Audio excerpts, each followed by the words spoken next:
Afternoon once again, everyone. We're joined now by the head coach of Gonzaga, Mark Few. Good afternoon, Coach. Thanks for joining us here this afternoon.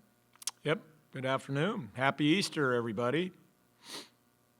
Certainly a happy Easter and a continued happy Passover to everybody celebrating. Coach Few, if you could begin with an opening statement, then we'll take some questions. I mean, hey, what a absolute thrill to be able to survive the epic battle last night with just a incredible UCLA team, and we go from the euphoric high of that to waking up this morning to the daunting task of trying to prepare for just an excellent Baylor team that I've been marveling at for the last 2 years with just how solid they are on both sides of the ball. Coach, we'll begin now with questions. First for John Werner of the Waco Tribune-Herald.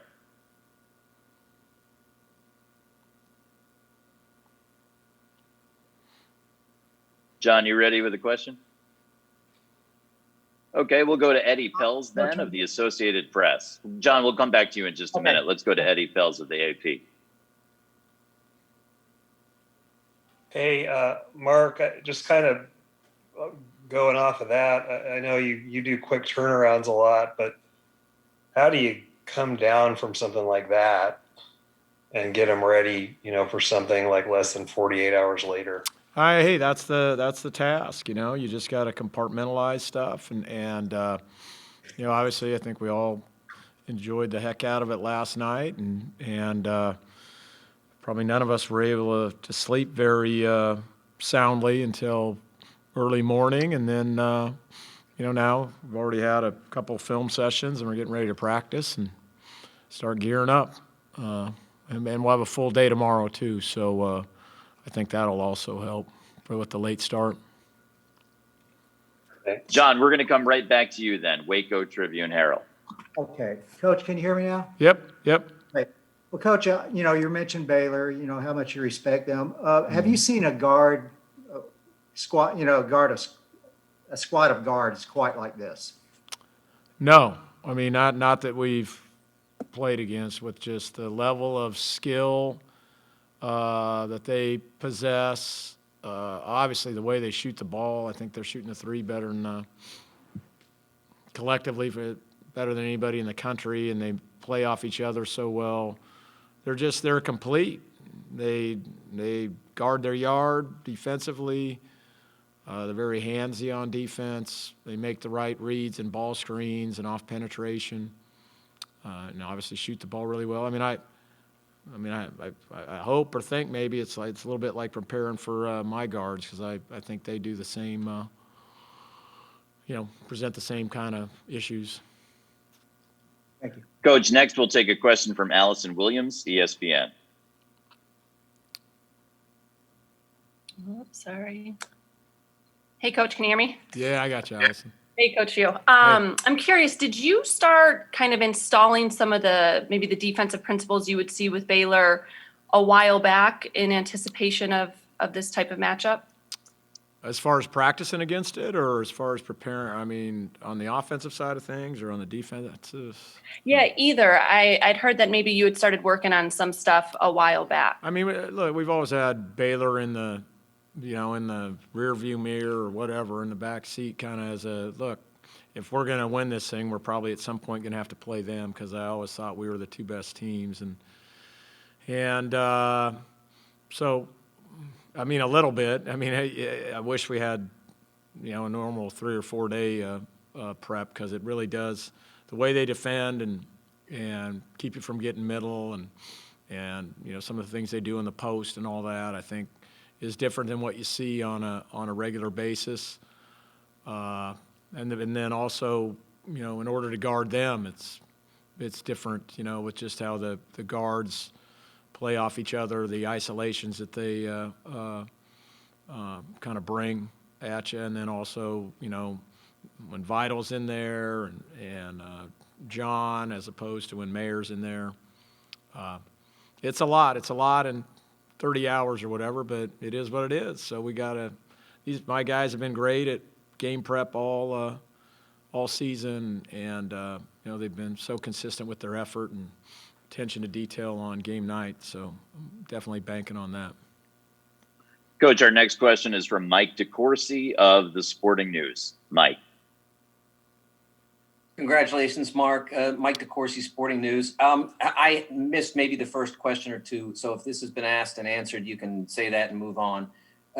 There were a lot of discussion about the idea that after your game against Baylor was postponed, canceled, that you and Scott were trying to get it back on the schedule. How serious was that, and how long did you go through that process before you gave up on the idea?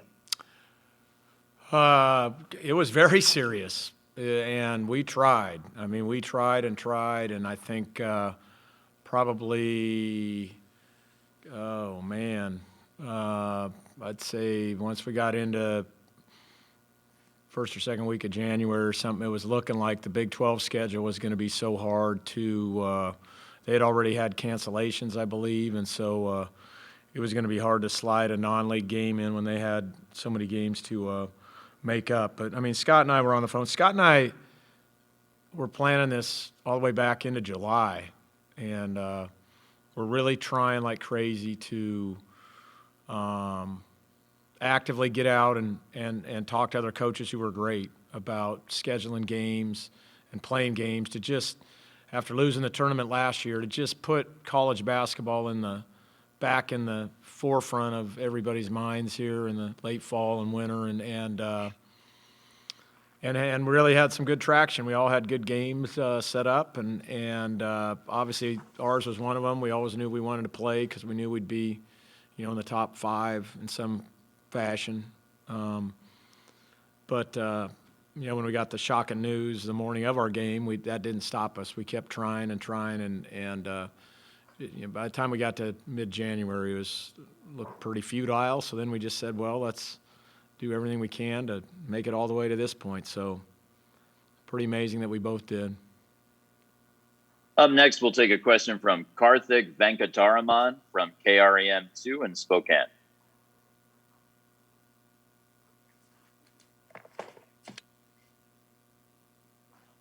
Hey, Coach. Go ahead, Karthik. Computer froze up there a little bit. Yeah, in a way, are you happy that this game kind of didn't get rescheduled and now you get to play that most highly anticipated game from the non-conference on the biggest stage in college basketball? Yeah, and I think, like I said earlier, we had our little futile human plans, but, God always has a plan, and as is usually the case, his plan is better than ours. So I think the way it turned out is probably the best scenario you could possibly imagine for college basketball in general, and even sports, in America, and I think it's been great for both programs with just all the attention and everything it's generating. The next question comes from Pete Thamel of Yahoo. Mark, I asked this acknowledging it's not on the forefront of your mind 24 hours before you play for the title. But next year during the tournament, next year during the season, there's going to be obviously new name, image, and likeness rules. We don't know what those are. How do you think the Final Four would be different? A shot like Jalen's, he could be capitalizing off that today financially. I mean, the world is going to change pretty dramatically. I'm wondering if you have some general thoughts on what that could feel like a year from now. Well, I'm hoping that we can all collectively get together and do the right thing. I think there's a lot of us that have been trying to help and working on that, and are even currently working on it when we do get breaks in the schedule. I'm hoping whatever we come up with it'll end up being great for our players, but also great for college basketball, and it seems like everybody likes to nitpick at it and throw out all the bad stuff. But if anything, last night showed you, it shows you all the, all the great stuff. And that's why, whatever you want to call it, it is worth saving. And, we don't need to overhaul the whole thing. It's just like anything that's been around for a while. It needs some maintenance, and it needs some very thoughtful maintenance, and especially from the people that are involved with it, and maybe, not from the people that aren't really involved with it and don't really understand all the inner workings and how it all works. Next question is for Zach Braziller of the New York Post. Zach Braziller, New York Post. Mark, I was wondering if you had a chance to talk with Adam Morrison since the shot. He's made, obviously, headlines with his reaction on the radio. And obviously everything, the way that your UCLA game ended so long ago with him, it's kind of been all over the news today. I haven't, and ironically, my sports information director, Barry, just played it for me on the way over here to the press conference, and it was awesome. It was awesome to hear Mo's emotion, and I know Mo very well, and he's a friend now, and he's not usually moved that kind of emotion. So I think it was that was a pretty special moment, and I'm happy for him and proud of him for kind of letting his guard down, because he's just a great guy, and he's a great Zag, and I think we've all long ago moved past that moment and everything with UCLA, but I think it was just it was good for him to have that, and again to see just how he's got both feet in and all in on his support for our guys and for our program. Dana O'Neill up next from The Athletic. Mark, obviously you know about program builds, but arguably what Scott has done is obviously completely different and exceptionally difficult. I'm just wondering, as a coach, kind of what your thoughts are on what he's been able to do under the most incredible of circumstances. Hey, Dana, it's absolutely, unequivocally just off the charts, and I just don't think it's ever been seen, and I'm glad it's now coming to light. I mean, we're side by side in our meeting rooms there, and we've been hanging out a lot. I don't know if it's safe to admit yet, but we're partners in pickleball and are undefeated in the bubble, I might add. So that's been fun. But we have talked about that. We've talked from where we were to where we are, but ours was a lot smoother, and it just didn't come from a dark place. And where they were, it's unbelievable what he's been able to do. And I also feel like he's had to fight through some totally inaccurate, portrayals or whatever, of he's a phenomenal basketball coach. He just watches teams play, and he has the incredible ability for just eternal optimism. It's just that's such a gift too. And I just have the highest amount of respect for him and what he's been able to do, and actually for the Baylor administration to helping him with the process and growing with him they're a legit powerhouse now in college basketball, and Scott and staff, and then obviously all these great players they've been able to get deserve all the credit. Matt Norlander of CBS.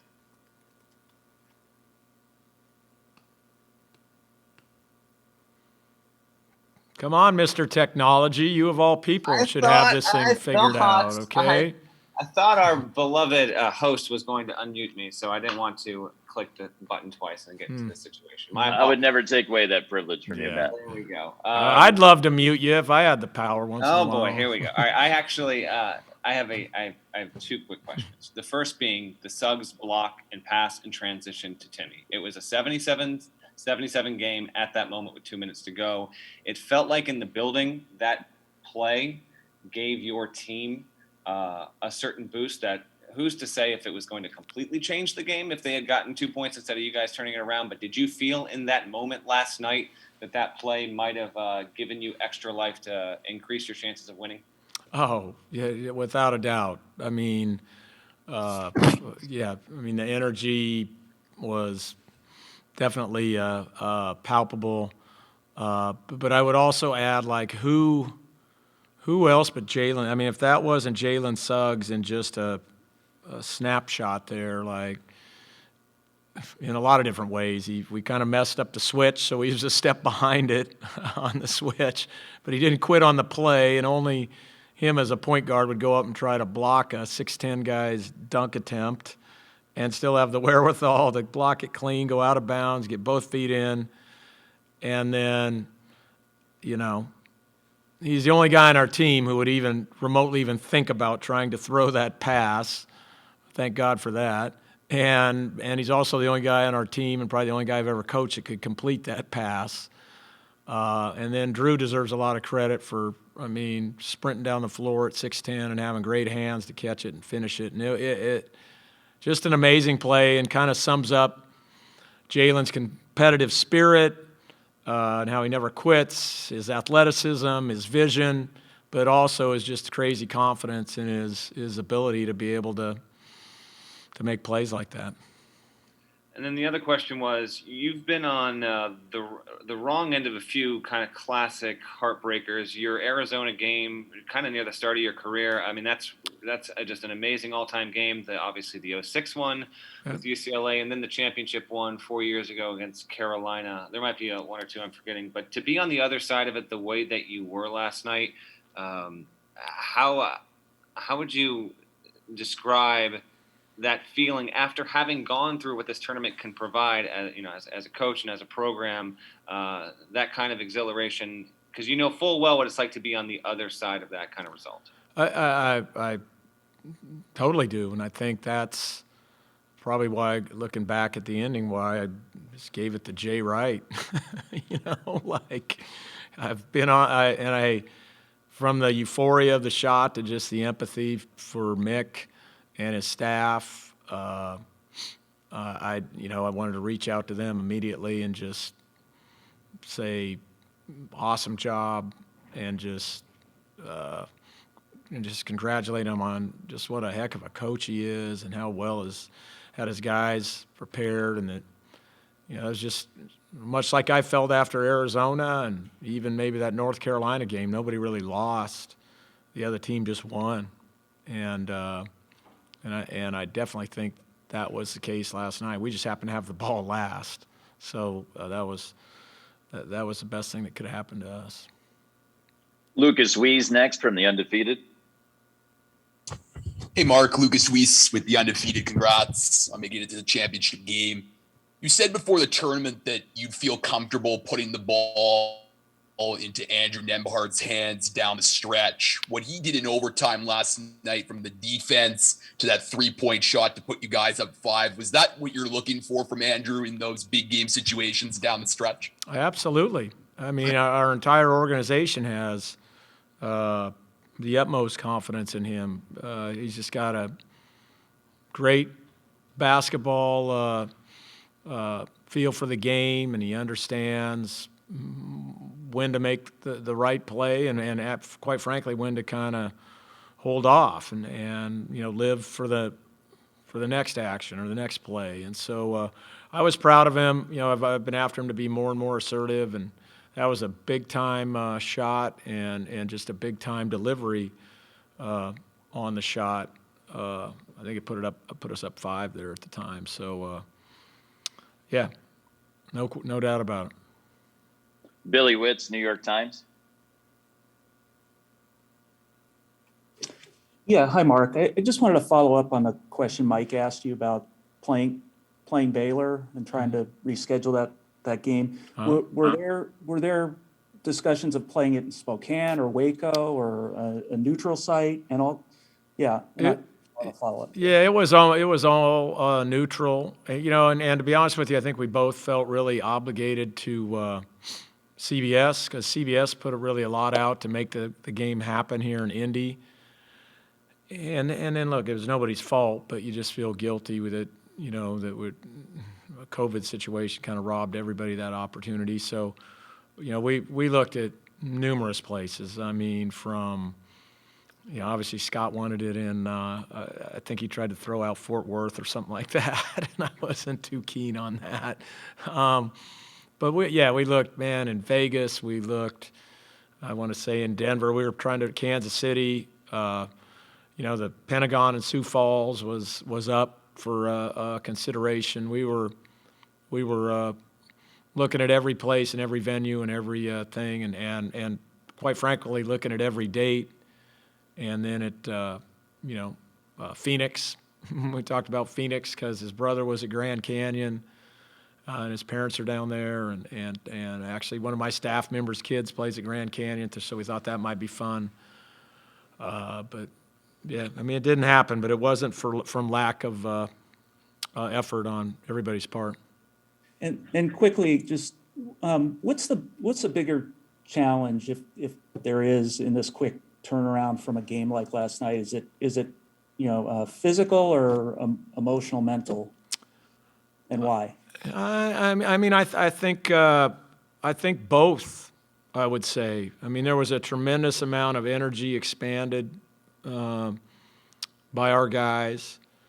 And at the same time, obviously the emotions, I don't think you can get a more emotional roller coaster, over the course of 2 hours or 2.5 hours or whatever it was. So, and then it's not just that. I mean, you get back and, all your family and friends and everybody's reaching out to you and you can't sleep. And so I think it's a combination of both, and I think that the key is to just, today's the day we got to start putting it aside, and we got one more game to gear up with together, and so we got to give it everything we got, mentally and physically and team-wise, and everybody in our whole organization does. The final question for Coach Few will come from Zach Osterman of the Indy Star. Mark, thank you for the time. And sorry, forgive me. I'm sure you're tired of being asked about the record, but I sort of wanted to ask about it from the other direction, and maybe the answer is just no. But I was just curious, over the years, if you've ever had the chance to meet anybody from that '76 Indiana team, whether it's Coach Knight or any of the players here, anybody just kind of talk about their experiences and kind of what got them through that season. I have had obviously Quinn Buckner. I've met him through the course of, I don't know if it was NBA situations or whatever, or, when he was covering games or anything. And I have spent a lot, some time with Coach Knight. Obviously, we both love fly fishing. There was, Pat was working like crazy. We had a couple set up over the years. One even we were trying like crazy to get to Russia and go fishing at one point. Tried hooking with him in Wyoming, I think, one time, or Montana, just couldn't put it together. But, yeah, we've had some great discussions, never really about that particular team, but, just coaching and in general, and we've had the opportunity to play his teams a couple times, and I just try to sit and listen, and he was one of the all-time greats, and what a team that was. I remember watching that team, actually, and rooting for them because they were a team. And, that's what I have is we're a team. And so I think all along it's been, as this thing started gaining steam, it's just been an honor to be even mentioned in the same breath, with those guys. But, never were we really like, I don't know, thinking about doing this or whatever. We've just been trying to win the next game, and quite frankly, our goal all along is just to win this tournament. We just want to win this tournament. And, now here we are one game away, which is an amazing accomplishment for our group. And hopefully we can play great tomorrow night and get it done. Coach, we do appreciate your time this afternoon and your extra few minutes here with us. Happy Easter to you, and good luck tomorrow night against Baylor. You got it. Happy Easter to all of you. We'll be joined next by Joel Ayayi. He joins us from Gonzaga for a period of 15 minutes, and then we'll be getting right into Baylor after Joel concludes his session. The first question is going to go to Ben Bolch of the LA Times as soon as we get Joel in position.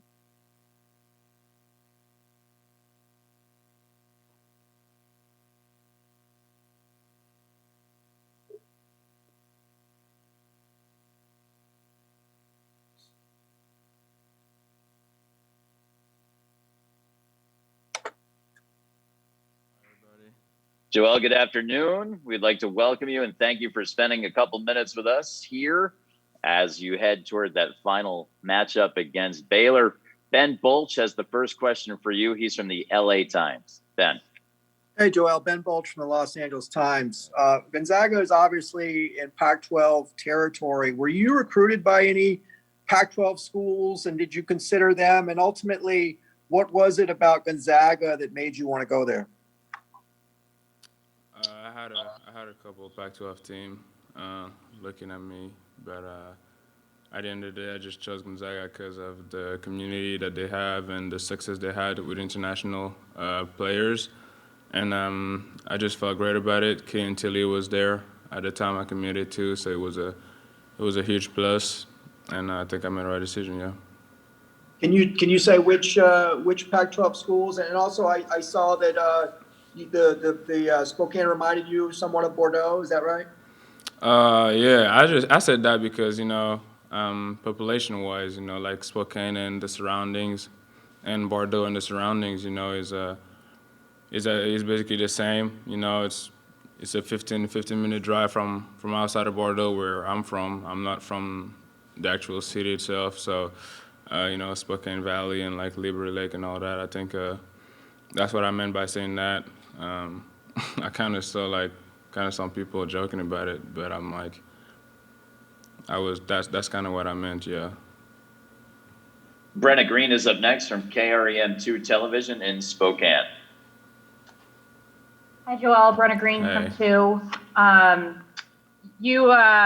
Just watching the video back from last night when you walked off the floor with Jalen, you said, "I fancy you." Yeah. Just is that a French saying? Just what was going through your mind when you were talking to him after the game? It's like Jen and Dom and I, we've been watching Love Island. It's a British reality show, and they have the British lingo. And like I'm from France, so at school I learned the British English, not really the American English. And I know a bunch of people maybe understood the quote. They say that a lot when they just say like they like somebody, and he's my brother, and it was kind of my way to tell him that. Chris Williams is up next from KWTX News. Yeah, Chris Williams, KWTX News 10 in Waco. I'm curious what your impression on Baylor is. You two have both been atop of the AP poll all season long. So what do you kind of know about the team, and what are you guys going to need to do to beat them tomorrow night? They're obviously a great team. I mean, well coached.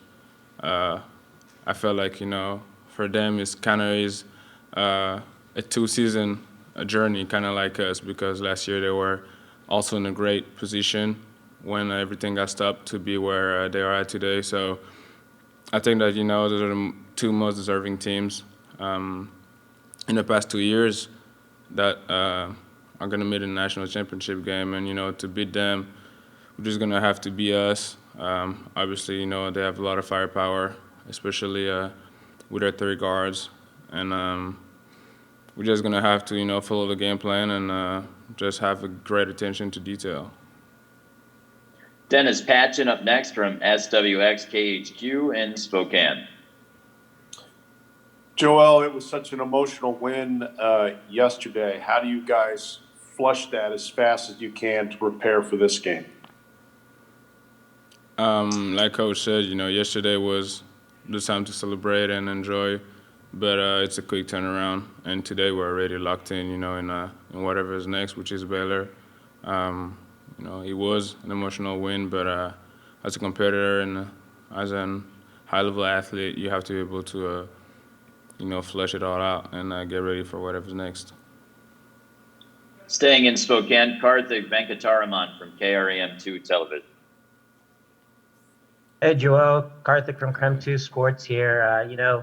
That had to be one heck of a moment when Jalen hits that shot and you guys get to run up on the table and you're right there with him, hitting him on his chest, celebrating with him. I mean, where does that rank among your favorite moments of your life, favorite sports moments of your life?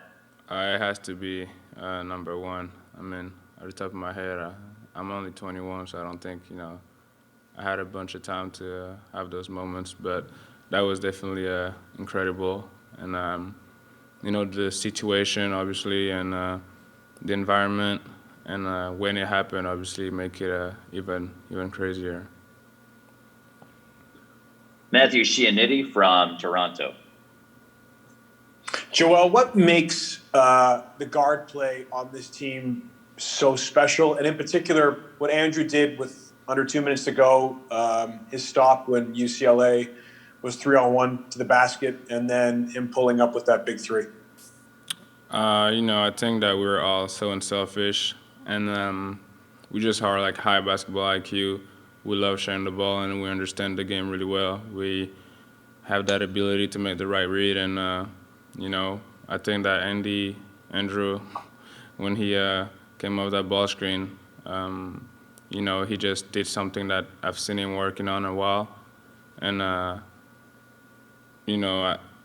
had no doubt that shot will go in. That's just what he does, The confidence was here, and he just nailed it. Allison Williams up next from ESPN.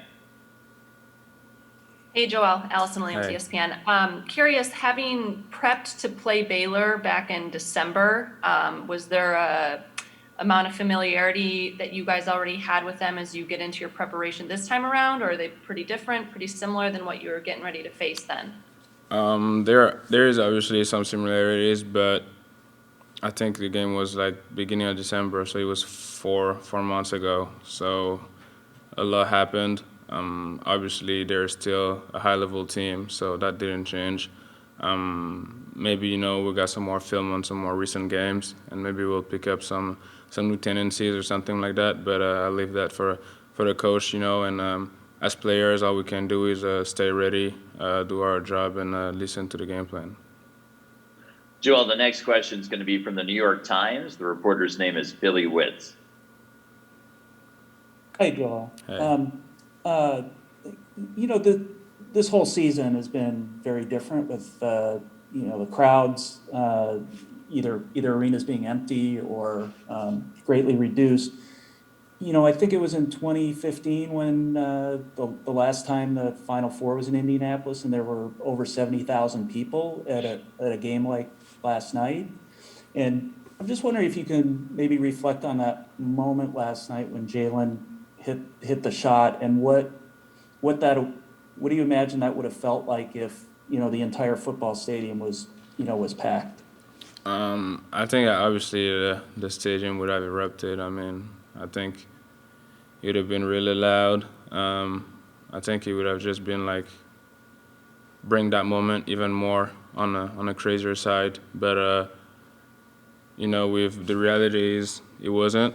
We've been playing with a limited capacity of fans for quite a while now, and we got used to it. We're really thankful that we have a decent amount of fans in the stadium, and we heard them. It got pretty loud, even though the stadium was not fully packed. So. Next up, a follow-up from Dennis Patchen from Spokane. Joel, it's 9 o'clock start time tomorrow night locally here. How does Monday look for you? How do you pass the time? What do you do knowing that you have almost the entire day to wait to play the game? We played at 8:30 yesterday, so you just do the same thing, maybe 30 minutes more. But I think we learned how to deal with it. Obviously, personally, I would rather play at 2 p.m. just because there is less weight. But you just have to have your little routine and your preparation. I think it really depends on every player. And me personally, is all about staying calm and composed and doing whatever I want to do. Follow-up from Karthik Venkataraman of Krem 2 in Spokane. Hey, Joel, Karthik from Krem 2 Sports again. How late did you all stay up last night? Were you guys texting each other after the game for a long time after it happened? I mean, what was it like when you got back to your hotel room, and did it really ever get settled, or was it still an adrenaline high for the whole entire night? No, I think it got settled pretty quickly. We had team dinner, and after that, it was already pretty late. We all knew that it was a quick turnaround, and that at the end of the day, the most important game of our careers is coming in 2 days. So there's no time really to think about all that and go to bed extra late and just waste some time, to be honest. Patrick Waring has a question from Washington, D.C. We'll conclude with Patrick. Hey, Joel, Patrick Waring from the MBS Sports Hour. Just kind of a follow-up on of talking about Baylor. You guys were supposed to play in December. Of course, you didn't. Just coming from like a strategy and preparing type angle, do you think that is there more benefit that you guys didn't play earlier this year? Like not having a rematch, not being able them to see what you guys would do, vice versa? I think that it's better for everybody just because the game didn't happen, but it basically is going to happen as the best game of the season. So the fans are happy. The people that love basketball are happy.